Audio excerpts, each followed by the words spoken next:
सभी साथियों को प्रेम भरा नमस्कार। जैसा कि आप सभी जानते हैं, मिनिस्ट्री ऑफ ट्राइबल अफेयर्स की जो है ग्रांट की लास्ट डेट 15 फरवरी की है। तो ऐसे में बहुत सारे मेरे साथी हैं जो अब कॉल कर रहे हैं कि सर हमारा प्रपोजल आप लिखवा दीजिए या उसको सबमिट करवा दीजिए। ध्यान दीजिएगा, मैंने आपको कई बार बताया है, कई बार समझाया है कि ये जो प्रपोजल्स है ना, कम से कम 7 से 15 दिन पहले आप हमें बताया करें, जो कि हम समय से इसको जो है प्रपोजल राइटिंग आपकी जो है वो कंप्लीट करवा सकें। ठीक है जी। तो प्रपोजल राइटिंग जो है उसमें थोड़ा सा समय लगता है सर, तो उसके लिए आपको प्लीज़ पहले से प्रिपेयर होना पड़ता है। हालांकि आपको वीडियो दी गई थी, उसको देख के आपको जो है खुद से अप्लाई कर देना चाहिए था। चलिए कोई दिक्कत नहीं, अगर आप अभी तक अप्लाई नहीं कर पाए हैं तो चलिए मैं आज आपको एक लाइव जो है एप्लीकेशन कंप्लीट करके दिखाता हूँ। So we are going to log in. हम जल्दी से जो है एक लॉगिन ले लेते हैं और इस कंप्लीट ग्रांट एप्लीकेशन को मैं जो है आपके सामने सबमिट करके दिखाता हूँ। हालांकि ध्यान दीजिएगा, हमारे क्लाइंट हैं जिनकी ये जो है ग्रांट एप्लीकेशन है, इसको हम सबमिट करने जा रहे हैं।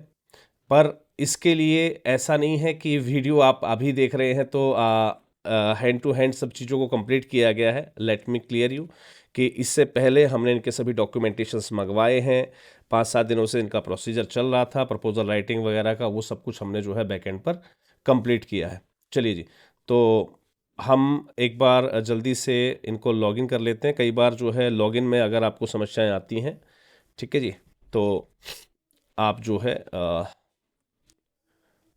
इसको ज़रूर चेक कर लिया करें।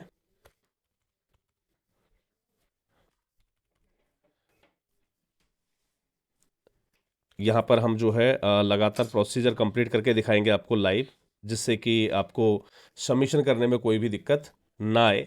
चलिए देखिए जी, हमारे पास संस्था की जो है सारी डिटेल्स अवेलेबल हैं और हमने इनके प्रोफाइल को अभी जस्ट क्रिएट किया है।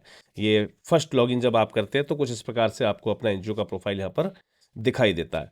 चलिए जी, अब बात करते हैं इसके एप्लीकेशन फॉर्म पर। यहाँ पर हमें क्लिक करना है। यहाँ पर क्लिक करने के बाद आप देखेंगे कि यहाँ पर NGO name either not applicable और pending for verification bye NITI Aayog. तो आई थिंक सो अभी इनका जो है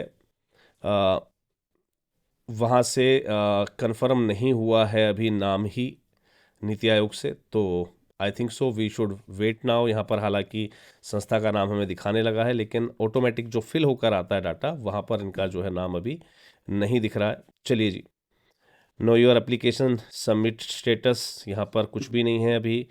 एप्लीकेशन सबमिटेड बाय एनजीओ, यहाँ पर भी अभी कुछ नहीं है। यहाँ पर अब बाकी चीज़ें डाटा उठा रहा है। सो अभी यहाँ पर जो है डाटा अभी पेंडिंग है नीति आयोग की तरफ से वेरिफिकेशन के लिए। तो पहली बार अगर आप कर रहे हैं, आपने अकाउंट ही नया बनाया है, तो इस बात को आपको ध्यान रखना है कि आपको इन सब चीज़ों को ना पहले से वेरीफाई कर लेना है।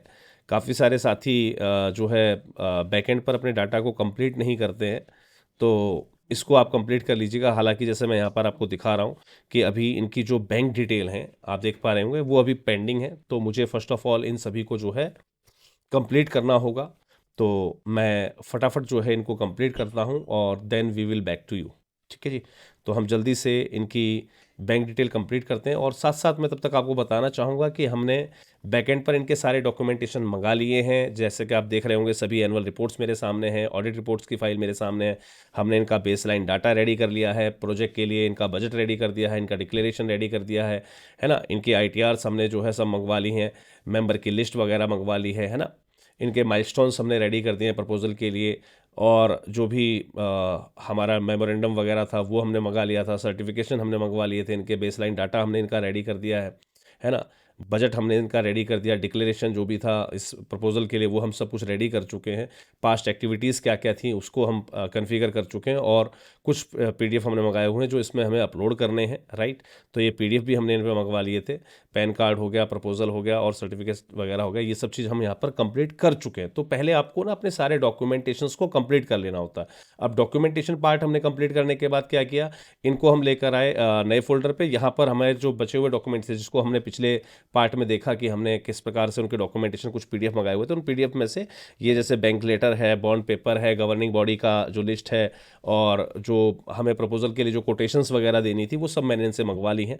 सिग्नेचरी जो है ऑथराइजेशन लेटर, और जो है बैंक ऑथराइजेशन लेटर, और टर्म्स एंड कंडीशंस, ये सब कुछ अब मैं यहाँ पर रेडी कर चुका हूँ। बस मुझे अब इसको जो है फाइनल सबमिट के लिए क्लिक करना है। तो चलिए हम जल्दी से इसको जो है फाइनल सबमिट करते हैं। चलिए जल्दी से हम इनके लॉन्गिट्यूड लैटिट्यूड्स जो है फाइनल कर देते हैं।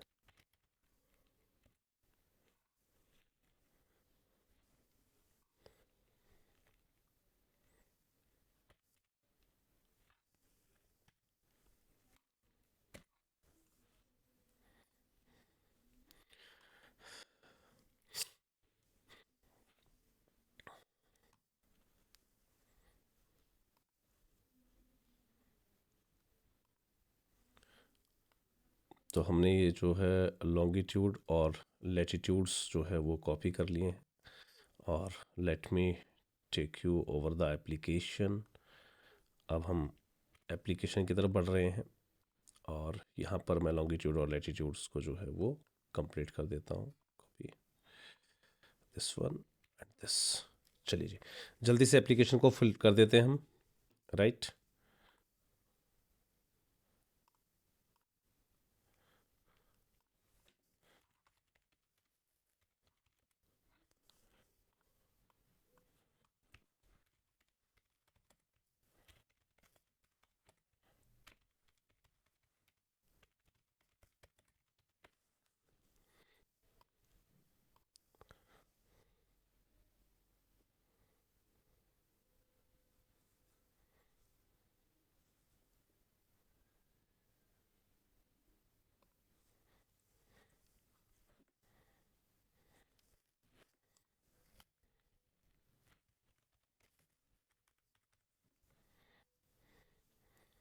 यहाँ पर हमें फिल करनी है इनकी रजिस्ट्रेशन डेट। तो जल्दी से रजिस्ट्रेशन डेट जो है वो हम फिल कर लेते हैं।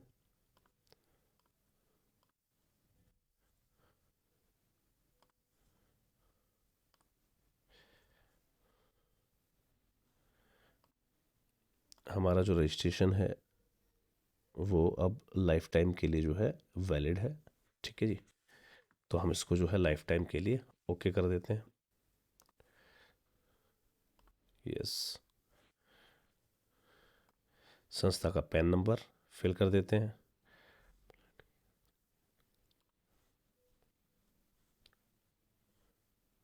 चलिए जी हमने इनका जो है ड्राफ्ट एप्लीकेशन जो था वो कंप्लीट कर दिया है।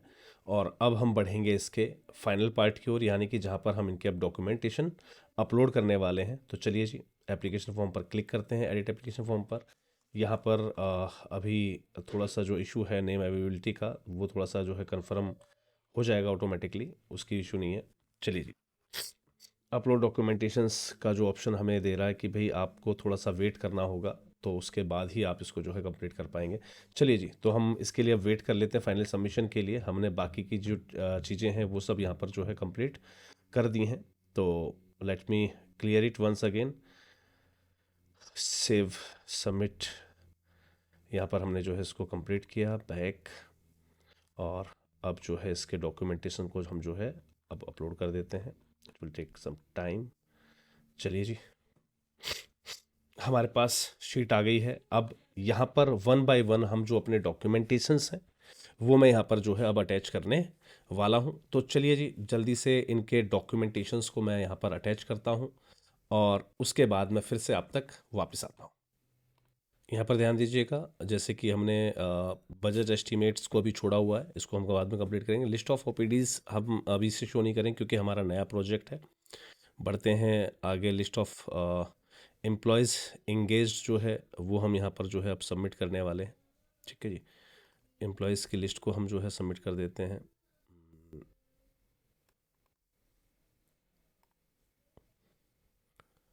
श्योरिटी बॉन्ड को सबमिट कर देते हैं। लो जी हमारे पास सॉरी हमने यहाँ पर गलत फाइल को चूज़ कर दिया है। Choose file, bond paper, update, list of management committee को। तो हमारे पास मैनेजमेंट कमेटी की जो है लिस्ट है, गवर्निंग बॉडी, अपडेटेड।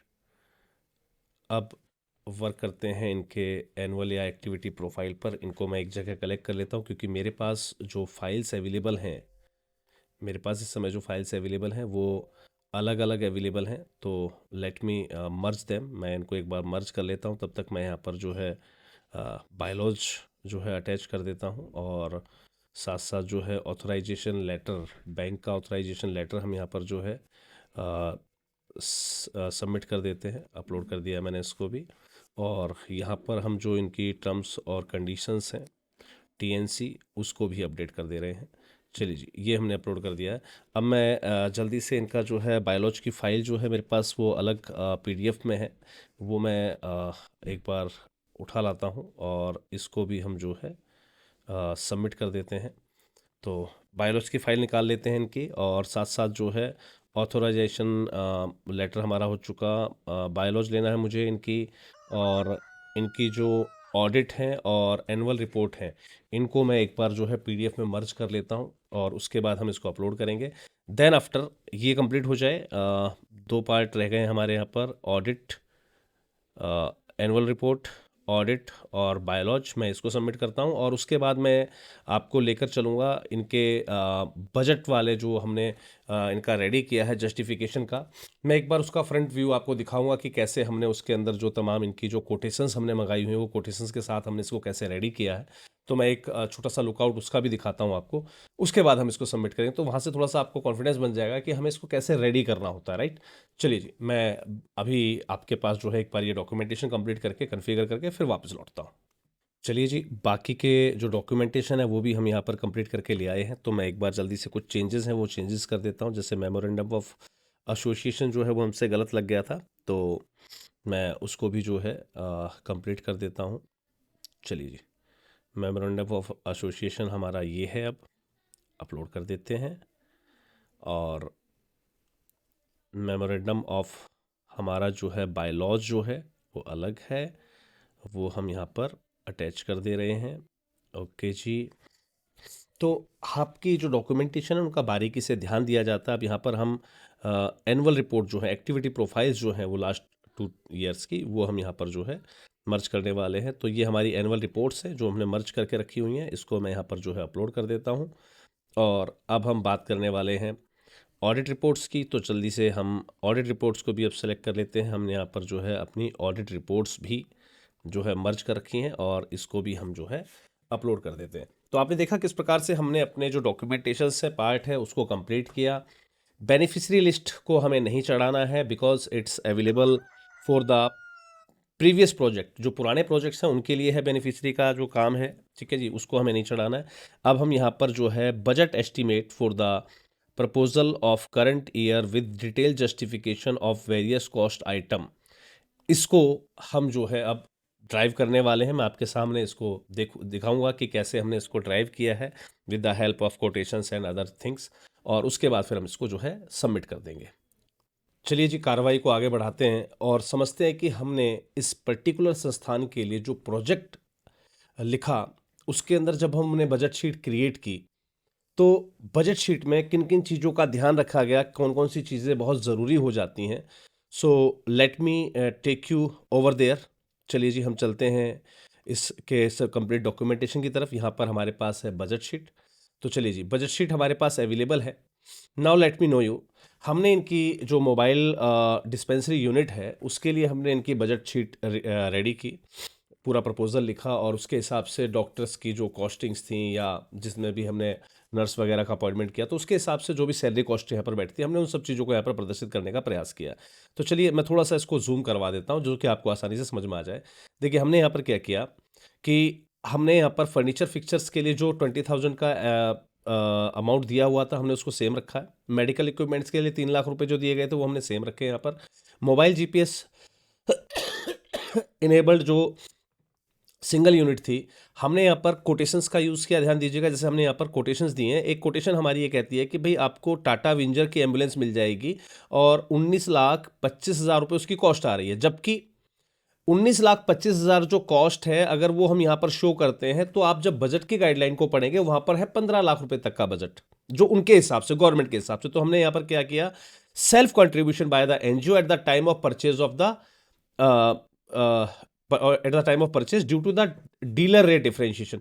तो यहां पर जो डीलर रेट डिफरेंशिएशन आया है उसको भी जस्टिफाई करना पड़ेगा हमें। भाई गवर्नमेंट के हिसाब से 15 लाख में मिलनी चाहिए, हमारे हिसाब से 19,25,000 की पड़ रही है। तो 4,25,000 रुपए का जो डिफरेंशिएशन आ रहा है हमारे पास, वो हमें अपनी जेब से वहन करना होगा। उसके लिए हमने यहां पर जो है वो इंडिकेशंस लगा दी हैं, राइट। चलिए जी, अब बात करते हैं सेकंड पार्ट की। अगर 4,25,000 हम लगा देंगे तो इसमें से वही 15 लाख का अमाउंट वापस आ जाएगा यहाँ पर, और ये हमारा जो टोटल है वो 18,20,000 रुपए के आसपास सेट हो जाता है, जो कि गवर्नमेंट की गाइडलाइन से लगभग मैच हो जाता है हमारा, राइट।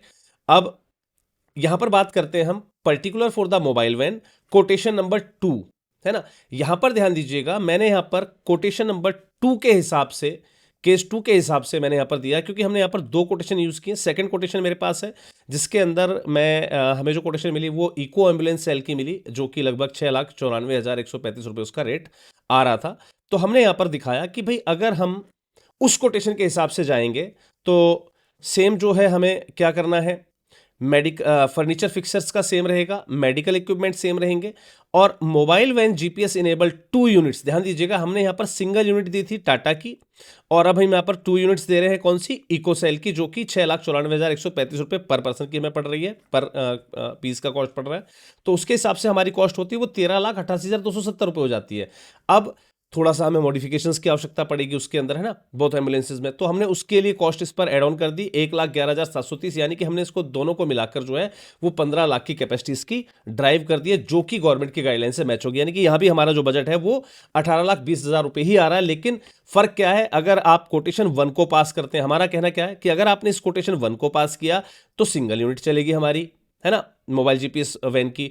और अगर आपने कोटेशन 2 को पास कर रहे हैं तो हम इस बहाने, क्योंकि हमारा बजट छोटा है इसमें, तो ऑब्वियस सी बात है हम यहां पर 2 एम्बुलेंस चला सकते हैं, यानी कि काम डबल हो जाएगा हमारा। तो देखा जाता है प्रपोजल के अंदर कि आपने किस प्रकार से अपने एफर्ट्स दिए हुए हैं, किस प्रकार से आपने जेन्युइनिटी से वर्क किया हुआ है। ये कोटेशंस बिल्कुल जेन्युइन ली गई हैं। आप देखेंगे यहां पर संस्थान के नाम से जो है ये कोटेशंस जो है ड्राइव करवाई गई हैं, बनवाई गई हैं। एमजी मोटर्स, आप टाटा मोटर्स का जो है ना, और यहां पर आप देखेंगे पास्को ऑटोमोबाइल्स, मारुति सुजुकी वालों का।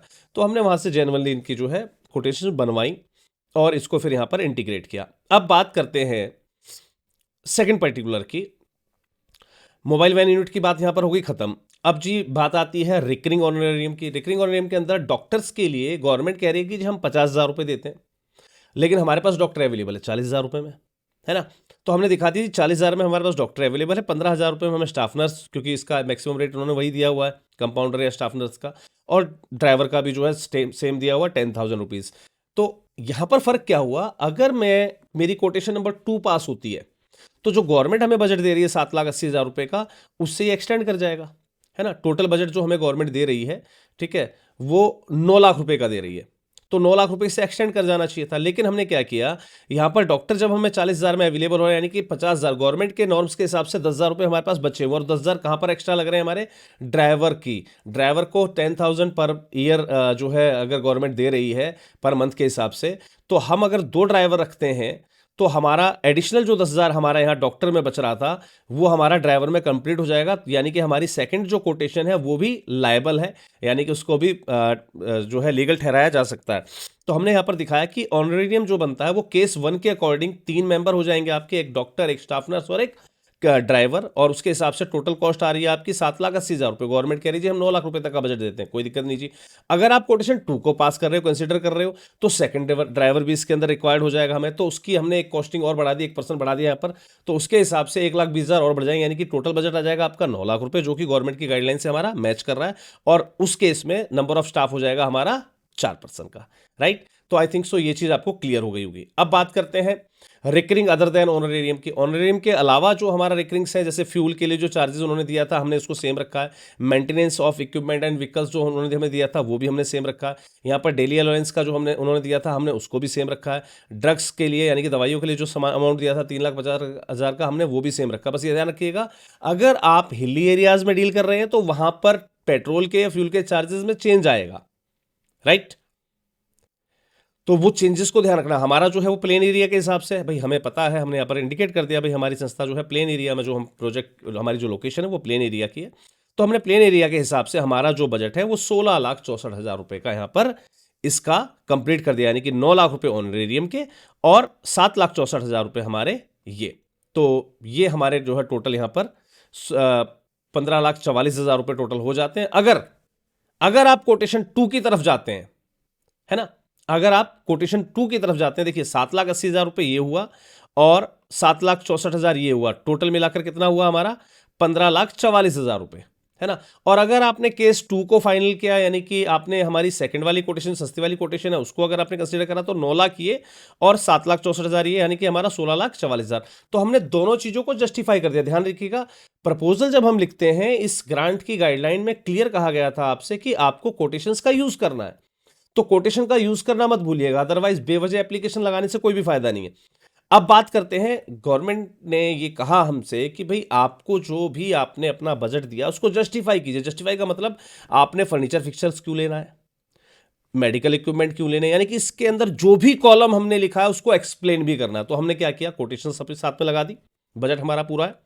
अब हमने वन बाय वन क्या जस्टिफिकेशन डाल दिया। जस्टिफिकेशन कैसे, फर्नीचर फिक्सर्स भाई बेसिक चीजें हैं, किसी भी वर्क स्पेस को जो है ऑपरेशनल बनाने के लिए, फंक्शनल बनाने के लिए within the mobile van, तो हमारे लिए जो है फर्नीचर फिक्सर्स तो मेन हो जाता है। इसके अंदर चेयर, टेबल, स्टोरेज कैबिनेट, है ना, और अदर नेसेसरी आइटम्स आ जाते हैं जो कि मेडिकल स्टाफ के लिए, है ना, इस पूरे काम को ऑर्गेनाइज करने के लिए पूरा एनवायरनमेंट क्रिएट करती हैं ये चीज़ें। अब बात करते हैं मेडिकल इक्विपमेंट्स की, जिसके लिए 3,00,000 रुपए हमने बताए हैं। तो हमने उसके लिए बता दिया भाई मेडिकल इक्विपमेंट जो है क्रूशियल पार्ट होता है डायग्नोसिस के लिए, ट्रीटमेंट सर्विसेज के लिए, है ना, ब्लड प्रेशर मॉनिटरिंग, स्टेथोस्कोप्स हो गया, ग्लूकोज मीटर्स हो गए, और अदर जो आइटम हो गए, हमने उसको वेरीफाई कर दिया, ठीक है जी, जस्टिफाई कर दिया।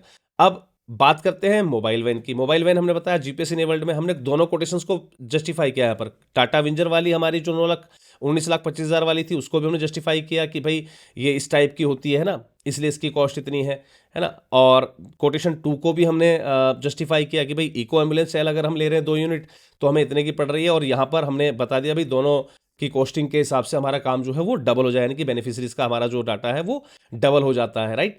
तो ऐसे ही हमने फिर सेल्फ कंट्रीब्यूशन आप क्यों कर रहे हो जी, है ना, आप समझिएगा भाई, आप एनजीओ, हम उन्होंने कहा भी आप सेल्फ कंट्रीब्यूशन क्यों करोगे। फिर ये सेल्फ कंट्रीब्यूशन जो पार्ट था 4,25,000 रुपए का, तो उन्होंने बताया NGO is required to contribute a portion of the cost due to the dealer rate differentiation. जो डीलर रेट का डिफरेंशिएशन आ रहा था, अब उसको कंसिडर तो करना पड़ेगा। अगर हम 19,00,000 का बजट लिख के दे देंगे आपको, तो आप तो उठाकर फाइल फेंक दोगे हमारी, क्योंकि आपके बजट के हिसाब से 15,00,000 होना चाहिए था कोटेशन को। लेकिन भाई कोटेशन कोई जबरदस्ती फेक थोड़े बना के देगा, जो जेन्युइन कोटेशन है वो जेन्युइन कोटेशन है। तो हमने बताया भाई उस केस में हमें जो है अपने काम को सक्सेसफुली कंडक्ट इंप्लीमेंट में लेकर आने के लिए मोबाइल वन डिस्पेंसरी यूनिट को, तो हमें उसके लिए सेल्फ कंट्रीब्यूशन करना हमारी मजबूरी हो गई है, ठीक है। यहाँ पर हमने इसको वेरीफाई कर दिया। अब यहाँ पर हमने जो है जस्टिफाई करना है रिकरिंग कॉस्ट। जैसे हमने ऑनरेरियम के बारे में बताया कि भाई डॉक्टर को आप 40,000 रुपये पर मंथ क्यों दे रहे हो, है ना, तो भाई क्वालिफाइड डॉक्टर है इतना चार्ज लेगा, तो हमने उसके बारे में लिख दिया। स्टाफ नर्स के बारे में लिख दिया, है ना।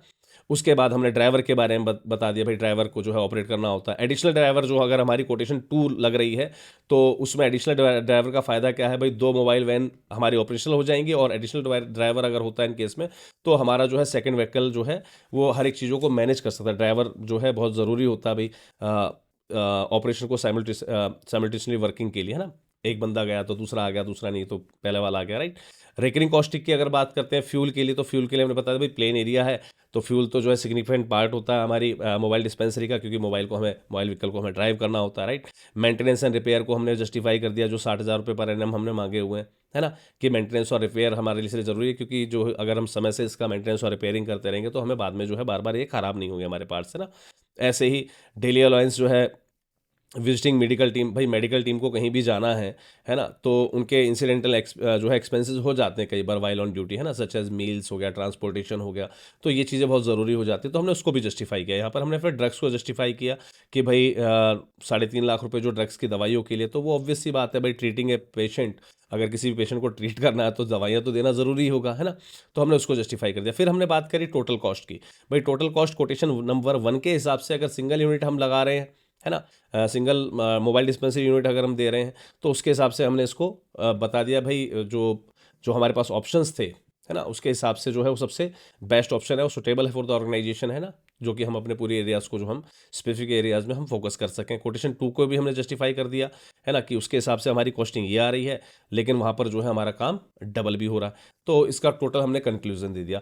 तो इस प्रकार से हमें एक एक पॉइंट को यहाँ पर जो है ड्राइव करना होता है, इसको समझाना होता है, इसको बताना होता है।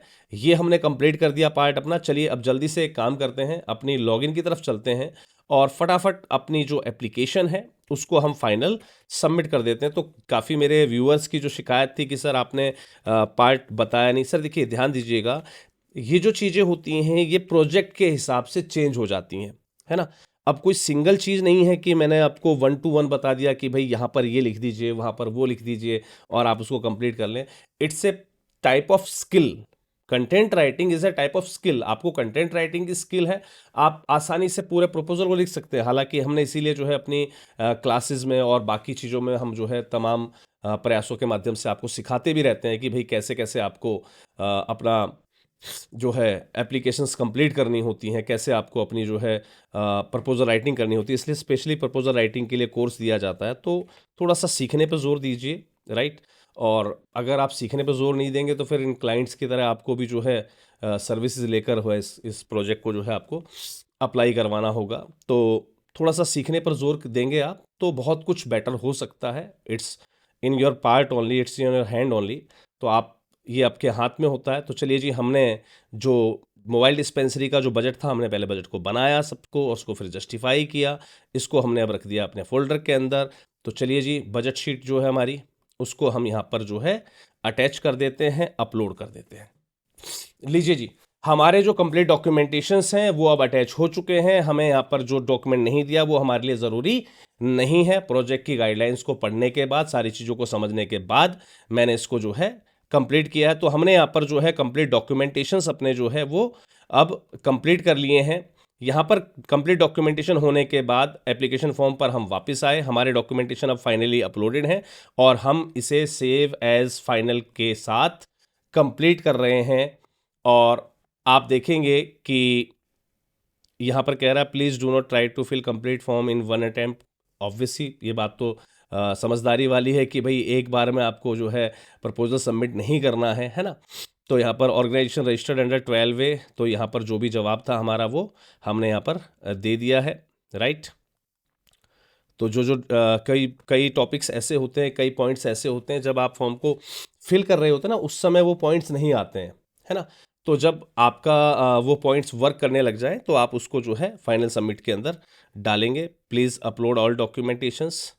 ठीक है जी, हमने यहाँ पर कंप्लीट डॉक्यूमेंटेशंस को अपलोड कर दिया। List of beneficiaries of the previous year के अंदर हमें जो है डॉक्यूमेंटेशन का बता रहा है कि भाई यहाँ पर आपने अपलोड नहीं किया है, तो हमें यहाँ पर वैसे अपलोड नहीं करना है इसको। ठीक है जी, हम जो है बाकी इसके साथ अब जो है वापस